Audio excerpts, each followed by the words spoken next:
is another episode of Here I Am. And here I am, I don't trust these niggas. Yes, I said it, Daddy. If you're watching, I'm sorry, but I don't. I know you don't like when I curse, but that's just what it is at the moment. I don't trust these niggas. But, at 33 years old, over my 33 years, I should say, I have been very hesitant with people.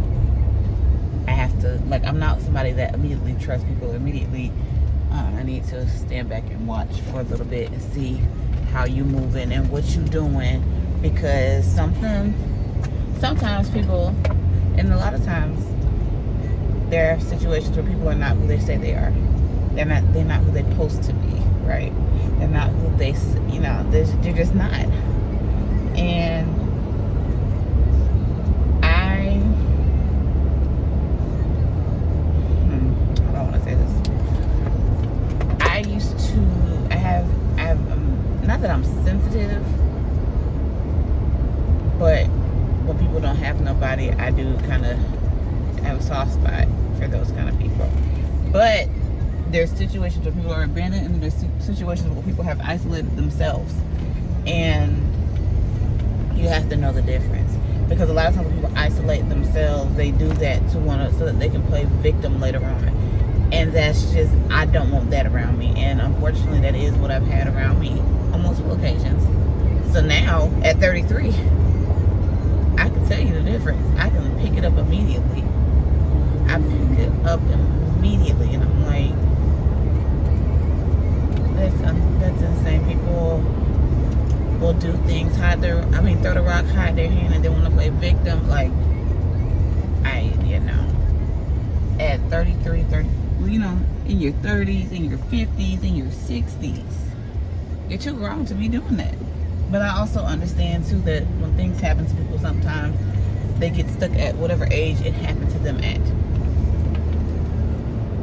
Like, yeah, so like mentally they're stuck in that place. If something happened to them at 15, they're stuck at 15, even if they're at 65. If something happened to them at 12, they're stuck there even if they're 44. You know what I'm saying? Like, it happens. I understand that it happens, but I don't want it around me. I don't want it around me because it's so draining. In the words of my coach, they are energy vampires. They literally suck the energy out of you. Like, and you got too much purpose, you got too much power, you got too much that you were assigned to be dealing with stuff that you might not even be assigned to begin with. And that's another thing. Well, a lot of us, when we see people that we feel sorry for, we kind of make them our assignment, and they're not always our assignment. And I had to learn the difference. It's a sore spot for me seeing people isolated or people abandoned if I didn't know the difference at the time, right? But I should have went to the other Walmart.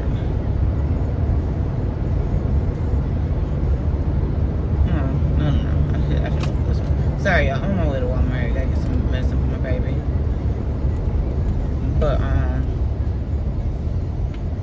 But yeah, like, when I see things like that, it does make me sad for that person, but at the same time, I'm like, nope, these are circumstances that they created themselves. It's not that everybody else is so crazy or everybody else is so mean, that's how you tell the difference. Listen to how they tell their story. If it's everybody else, it's them. They're the problem. It can't be everybody else in every situation. You are the common denominator in all of these situations. So how is it that it's everybody else when situations that aren't even related? You know what I'm saying? Like, there's sometimes where it can be isolation and abandonment. But sometimes isolation happens as a result of being abandoned. You don't want to deal with people, so you isolate yourself from people. But there's sometimes people will isolate, that people they say that they're abandoned, but they're really isolated. They're isolated because nobody wants to deal with them because of the things that they've done. And the sad part is some of them have no accountability.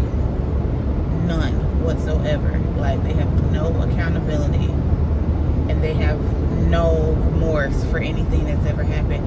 And that's, you know what? And they look for validation and being a victim from other people. They want somebody to feel sorry for them because they've created these situations. If you can't pull yourself up and like, look, you did this, you need to fix it. I'm not going to say that it's like a pull yourself up by the bootstraps thing, because I don't really believe that. That's another secret. But if you can't look at yourself and say, you know what, it ain't everybody else, you played a part in this too. I can say that for every relationship that I've been in that went wrong, I can tell you where it went wrong and where I went wrong. Not trusting myself, not listening when I knew something was wrong. Saying maybe things will work out instead of leaving the first time. Saying maybe things will change instead of leaving the first time. That's my fault. That is absolutely my fault. For ignoring all red flags. That is my fault.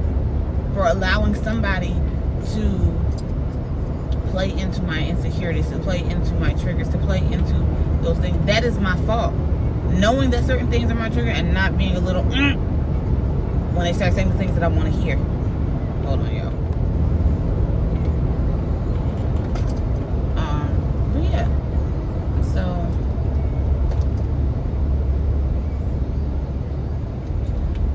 I just I look at situations for what they are instead of trying to make it fit this narrative that I was told. You know what I mean? Like, I have to watch everything that that person is doing. Because, like, you have to watch how circumstances happen. And not only that, but you have to take, you don't know what you don't know.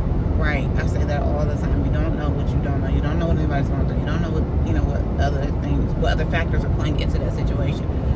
So when somebody tells you a story, they're only telling you their side of the story.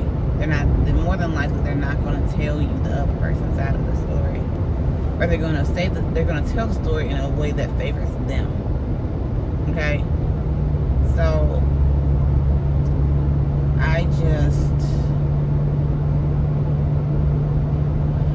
choose peace in this time for that situation, because the truth is that I can air this mother lover all the way out, and part of me wants to.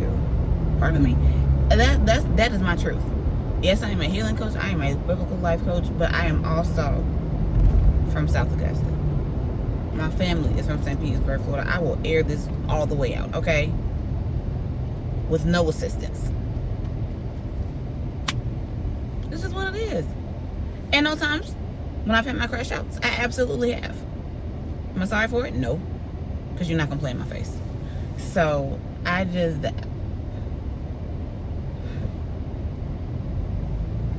but I choose peace. And when I say I choose peace, that doesn't mean that I just put my feelings under a rug or sweep it under the rug. No. I make a better decision with the information that I have.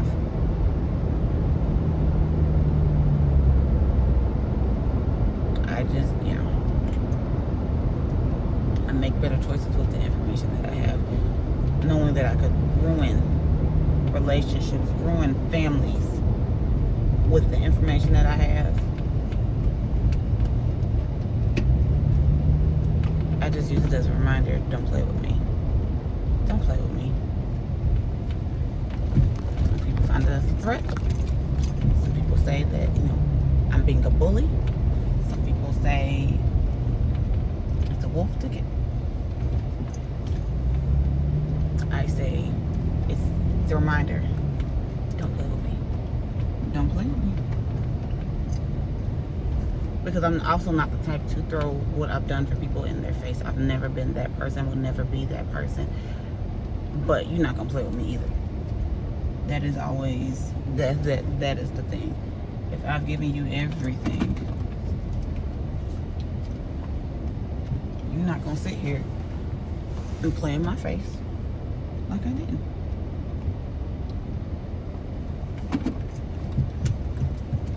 I just yeah. That is my 2 cents. So, you know, choose you, choose peace.